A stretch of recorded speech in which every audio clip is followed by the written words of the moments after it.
मोहम्मद सब के लिए ये बेसिकली एक सीरीज़ बनाई गई है जो राशिद मताफ़ी साहब ने बनाई है एंड वो यहाँ पे बता रहे हैं मोहम्मद सब के लिए, जिसमें बेसिकली वो अपने हर पार्ट्स में एक्सप्लेन कर रहे हैं कि बेसिकली मोहम्मद साहब की शुरुआत कैसे हुई, इस्लाम धर्म को किसने बनाया, मक्का कैसे बना, उसके बाद वहाँ से शुरुआत किसने करी है। तो हर एक चीज़ उन्होंने बड़ी डिटेल से बताई है। मोहम्मद साहब की पूरी ज़िंदगी की बयानात उसमें करने की कोशिश करी गई है और भी बहुत कुछ इंटरेस्टिंग इसमें आपको देखने को मिलेगा। सो हाय दोस्तों, नमस्ते, सत श्री अकाल, वेलकम टू AKRO के रिएक्शन। और जैसे कि आज हमने डिस्कस करा, आज हम इस वीडियो पे रिएक्ट करने जा रहे हैं जो कि मोहम्मद सब के लिए पार्ट 1 है एंड बहुत इंटरेस्टिंग ये होने वाला है। तो चैनल को लाइक शेयर सब्सक्राइब जरूर कर लें। और मोहम्मद साहब की वीडियो आप में से बहुत सारे लोग नहीं जानते होंगे। सो जैसे जैसे मैं भी एक्सप्लोर कर रही हूँ, मैं आपको best versions of videos present कर रही हूँ, जिससे आप और डीप में इस्लाम के बारे में जान सकते हैं। So I can only tell to all my family and friends कि भाई जितना ज़्यादा से ज़्यादा लाइक और शेयर कर सको उतना अच्छा है, सो दैट ज़्यादा से ज़्यादा लोगों तक इस्लाम का ये हिस्सा, ये पहलू भी पहुंच सके। इस्लाम वाकई बहुत सुंदर धर्म है और जो उसके बारे में नेगेटिविटीज़ हैं वो दूर हो जाए एंड फाइनली सब लोग हम एक साथ मिल के रहें। तो बिना किसी देरी के इस वीडियो को शुरू करते हैं, उसके बारे में इसके बाद बात करेंगे। तो आइए शुरू करते हैं। वीडियो सरकार दो आलम सल्लल्लाहु अलैहि वसल्लम की जिंदगी पर बनने वाली वीडियो सीरीज का, जिसका नाम मोहम्मद सब के लिए, उसका पहला हिस्सा होगा, पार्ट 1 होगा। इससे पहले कि हम सरकार दो आलम सल्लल्लाहु अलैहि वसल्लम की सीरत मुबारका यानी आप सल्लल्लाहु अलैहि वसल्लम की पूरी जिंदगी को सुनना समझना शुरू करें, उससे पहले थोड़ा शॉर्टकट में मक्का मुकर्रमा की सरजमीन का बैकग्राउंड को समझना जरूरी है कि मक्का शहर कहां आबाद हुआ, कैसे आबाद हुआ, किसने आबाद किया, और साथ साथ काबतुल्लाह की तामीर कब हुई, कहां हुई और कैसे शुरू हुई और किसने की, ताकि सरकार दो आलम सल्लल्लाहु अलैहि वसल्लम की पूरी जिंदगी हमारे दिमागों में बेहतर तरीके से बैठ सके। तो चलिए शुरू करते हैं। मक्का मुकर्रमा यानी मक्का शहर आज से तकरीबन 4000 साल से भी ज्यादा पहले हजरत इब्राहिम अलैहिस्सलाम की बीवी हजरत हाजरा अलैहिस्सलाम ने आबाद किया था। यही शहर बाद में मोहम्मद रसूलुल्लाह सल्लल्लाहु अलैहि वसल्लम का वतन हुआ। हजरत इब्राहिम अलैहिस्सलाम के जमाने में यह एक ऐसा इलाका था जहां दूर दूर तक कोई आबादी नहीं थी, यानी न कोई इंसान रहता था, न कोई परिंदा, न कोई जानवर रहता था। बिल्कुल काले पत्थरों से भरा हुआ ये इलाका और चटियल मैदान, न कोई पानी, न कोई सब्जा, न कोई हरियाली का निशान था। मगर खुदा को इस सरजमीन को दुनिया में बढ़ाना था, इसलिए इस जमीन को आबाद करने का अल्लाह तबारक व तआला ने इरादा किया। उसने अपने दोस्त, अपने खलील, अपने प्यारे नबी हजरत इब्राहिम अलैहिस्सलाम को हुक्म दिया कि वो अपनी बीवी और अपने दूध पीते बच्चे को इस जमीन में पहुंचा दे। हजरत इब्राहिम अलैहिस्सलाम ने अल्लाह के हुक्म के आगे सर झुकाया और अपने बीवी बच्चों को इस वीरान और चटियल मैदान में पहुंचा दिया। अल्लाह के खलील यानी अल्लाह के दोस्त हजरत इब्राहिम अलैहिस्सलाम ने अपनी प्यारी बीवी और अपने मासूम बच्चे हजरत इस्माइल अलैहिस्सलाम को उस वीरान जगह पर अकेले छोड़कर चले गए।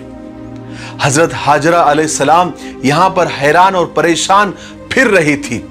उनकी गोद में मासूम बच्चा भूख और प्यास से तड़प रहा था। अल्लाह ताला ने अपने फरिश्ते हजरत जिब्राइल अलैहिस्सलाम को भेजा। जिस जगह आज काबा है उसके करीब हजरत इस्माइल अलैहिस्सलाम जहां प्यास की वजह से अपनी एड़ियां रगड़ रहे थे, अल्लाह के हुक्म से वहां पर पानी का चश्मा उबल पड़ा। यही वो चश्मा है जो जमजम का कुआं कहलाता है। इस तरह खुदा ने इस सूखे और बंजर इलाके में पानी का इंतजाम कर दिया और हजरत हाजरा और उनका बेटा हजरत इस्माइल अलैहिस्सलाम यहां सब्र और सुकून के साथ रहने लग गए। फिर क्या था, यहां पानी को देखकर परिंदे आने शुरू हो गए। हर वक्त परिंदों के झुंड वहां पर उड़ने लगे। इत्तेफाक से उस जमाने में एक काफिला वहां से गुजर रहा था। वो काफिला एक कबीले का था। वो कबीले का नाम बनी जुरहुम था, जो पानी की तलाश में इधर उधर भटक रहा था। उसने परिंदों के झुंड को उड़ते हुए देखा तो समझ गए कि यहाँ कहीं पर पानी मौजूद है, और ढूंढते ढूंढते वो उस कुएं के पास पहुंच गए। हालांकि ये वाकयात बहुत लंबे हैं, लेकिन यहाँ पर आप सल्लल्लाहु अलैहि वसल्लम की सीरत बताना मकसद है, इसलिए मैं ये सब वाकयात पर शॉर्टकट में और मुख्तसर अंदाज में मैं बोलकर गुजर रहा हूं। उस कबीले वालों ने यहां आकर देखा तो क्या देखते हैं कि एक अकेली औरत अपने मासूम बच्चे को लिए बैठी हुई है। तो उन लोगों ने हजरत हाजरा के पास आकर उनसे यहां रहने की और पानी इस्तेमाल करने की इजाजत मांगी। हजरत हाजरा अपनी तन्हाई से घबराती थी। उन्होंने काफिले वालों को वहां रहने की इजाजत दे दी, और इस तरह हजरत हाजरा के बाद पहली आबादी कबीले जुरहुम की वहां पर आबाद हुई। उसके बाद आहिस्ता आहिस्ता और भी लोग आकर वहां पर बसने लगे, और देखते देखते ये जमीन का टुकड़ा जिसको तिहामा कहते थे, एक छोटी सी बस्ती बन गई। हजरत हाजरा अलैहिस्सलाम को यहां रहते हुए पूरे 15 साल बीत गए। उनके बेटे हजरत इस्माइल अलैहिस्सलाम भी पूरे 15 साल के हो गए, और एक दिन हजरत हाजरा अलैहिस्सलाम का इंतकाल हो गया। वो इस दुनिया से रुखसत हो गई। हजरत इस्माइल अलैहिस्सलाम ने अपनी माँ को जमजम के कुएं के करीब ही एक जगह दफन कर दिया। हजरत हाजरा अलैहिस्सलाम के इंतकाल के बाद हजरत इब्राहिम अलैहिस्सलाम मुल्क शाम से मक्का आए। अल्लाह तबारक व तआला ने उनको हुक्म दिया कि इस बस्ती में, जिसको तिहामा कहते थे, वहां पर काबे को तैयार करें, जो खुदा का घर कहलाएगा। हजरत इब्राहिम अलैहिस्सलाम ने जब अपने बेटे से जब वो मुलाकात हुई, मिले, तो उनको ये बात बताई कि मुझे अल्लाह ने ये हुक्म दिया है कि मैं यहाँ पर एक घर बनाऊं जहां लोग खुदा की इबादत करें, और तुम इस काम में मेरा हाथ बटाना। उसके बाद इब्राहिम अलैहिस्सलाम ने वो जगह बताई जहां पर आज काबा मौजूद है। हजरत इस्माइल अलैहिस्सलाम ने फौरन अपने बाप का हुक्म माना और तामीर के लिए पत्थर वगैरह इकट्ठा करना शुरू कर दिए, और हजरत इब्राहिम अलैहिस्सलाम ने दीवारें बनाना शुरू कर दी, और कुछ ही दिनों में काबा तैयार हो गया, जहां पर लोग खुदा की इबादत करने भी लग गए। हजरत इब्राहिम अलैहिस्सलाम खुदा के बरगुज़ीदा रसूल थे। तमाम उम्र लोगों को खुदा की इबादत और सीधे रास्ते पर चलने की बात करते रहे और तबलीग करते रहे, लोगों को समझाते रहे। काबे की तामीर के बाद हजरत इब्राहिम अलैहिस्सलाम का भी इंतकाल हो गया, और अल्लाह तबारक व तआला ने उनके बाद इस्माइल अलैहिस्सलाम को नबी बनाया। हजरत इस्माइल ने भी लोगों को खुदा के एक होने का पैगाम दिया और सही सही और सच्ची बात लोगों तक पहुंचाई। इस तरह मक्का में हजरत इस्माइल अलैहिस्सलाम का सच्चा मजहब फैलने लगा, और अल्लाह तबारक व तआला ने लोगों के दिलों में अपने पाक घर की इज्जत और मोहब्बत डाल दी, यानी काबा की मोहब्बत डाल दी, और बहुत जल्दी दूर दूर तक इसकी शोहरत हो गई, एडवर्टाइज हो गई। आखिरकार 100 साल तक लोगों को सीधा रास्ता बताने वाले हजरत इस्माइल अलैहिस्सलाम का भी इंतकाल हो गया। आपकी शादी चूंकि मक्का में ही हुई थी, तो आपकी औलादी भी यहीं पर रहती थी। यहाँ तक कि आपकी औलादें इतनी बढ़ गई बाद में कि वो दूसरे शहरों में भी जाकर बसने लगी। मक्के वालों में बैतुल्लाह शरीफ के इंतजामात की बहुत अहमियत थी, और बैतुल्लाह के इंतजामात करने वाले यानी ट्रस्टियान जो काबा थे, वो हजरत इस्माइल अलैहिस्सलाम के ही खानदान के लोग थे। चूंकि वही लोग ट्रस्टी थे, इसलिए काबे की चाबियां भी उन्हीं के पास होती थी।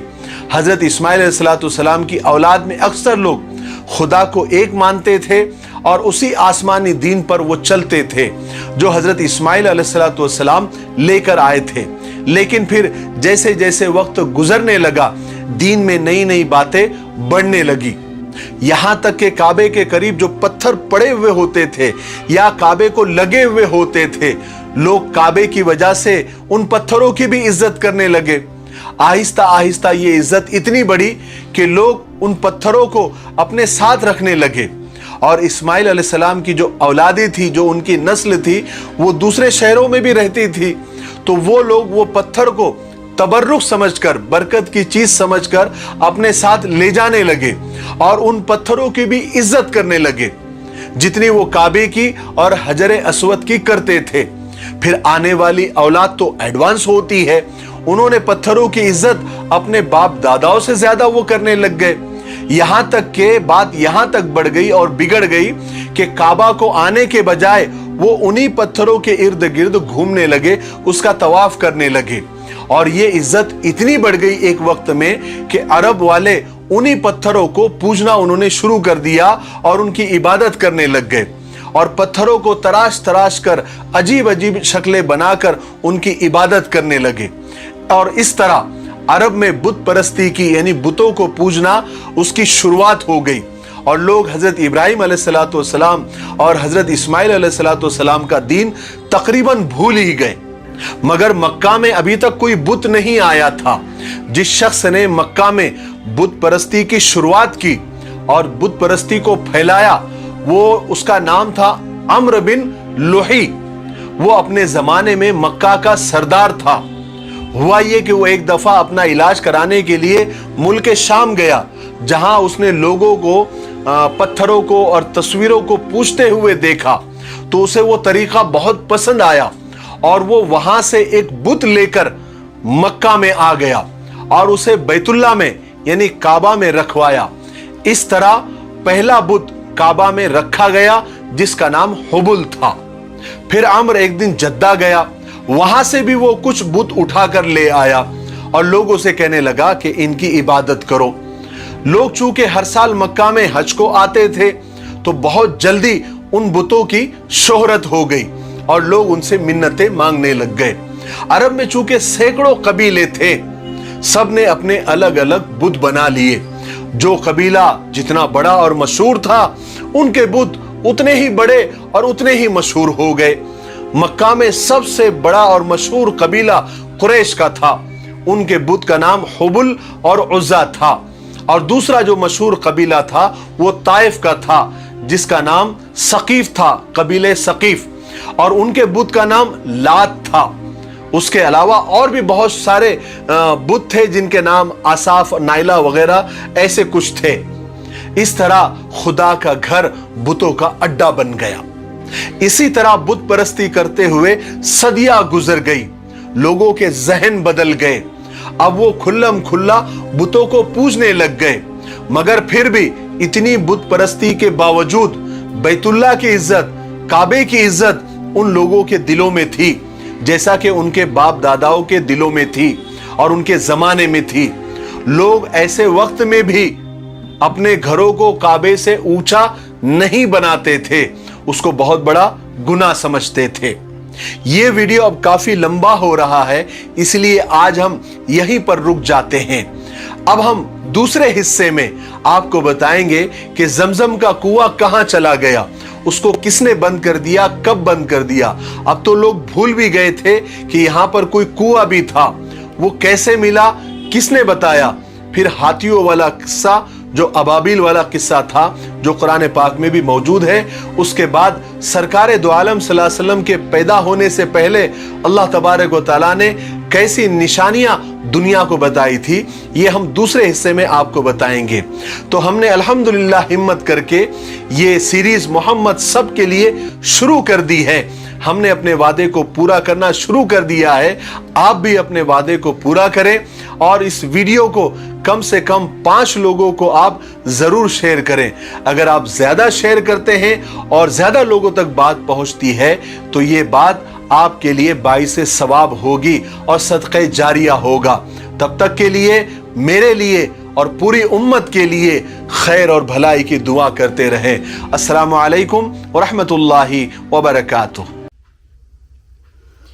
सो दोस्तों, बहुत इंटरेस्टिंग था, बहुत अच्छा लगा ये जान के। एंड आई एम श्योर ये वेब सीरीज़ जो है, ये वीडियो सीरीज़ जो है, ये बहुत हिट होने वाली है, क्योंकि इतनी बखूबी से इसमें एक्सप्लेन किया हुआ है चीज़ों को, लाइफ के बारे में। And you know your depth of knowledge अगर आपको जानना है तो आई थिंक ये वीडियोस मैं आगे भी और देखना चाहूँगी एंड इसके अपकमिंग पार्ट्स भी लेके आऊँगी। सो थैंक यू जिन भी लोगों ने मुझे सजेस्ट करा to watch this series and it's really good. मतलब بہت بہت بہت اچھا ہے کہ اگر آپ محمد صاحب کی لائف کے بارے میں جاننا چاہ رہے ہو, اسلام کے بارے میں جاننا چاہ رہے ہو, مکہ کا وجود جاننا چاہ رہے ہو, مکہ کی ہسٹری جاننا چاہ رہے ہو, ایوری تھنگ, مطلب مجھے لگتا ہے یہ واقعی بہت اچھے سے ایکسپلین کیا ہوا ہے. سو آپ سب کو بھی یہ دیکھنا چاہیے. اینڈ باقی اگر آپ سب میرے ساتھ دیکھنا چاہتے ہیں تو ڈیفینیٹلی میں اس کے پارٹس لے کے آ رہی ہوں. But for the first time watch, first time listener, this was amazing. So again, thank you so much to you all. Keep your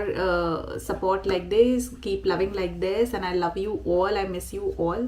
So میں ملتی ہوں آپ سے اگلے ویڈیو میں, تب تک کے لیے ٹیک کیئر.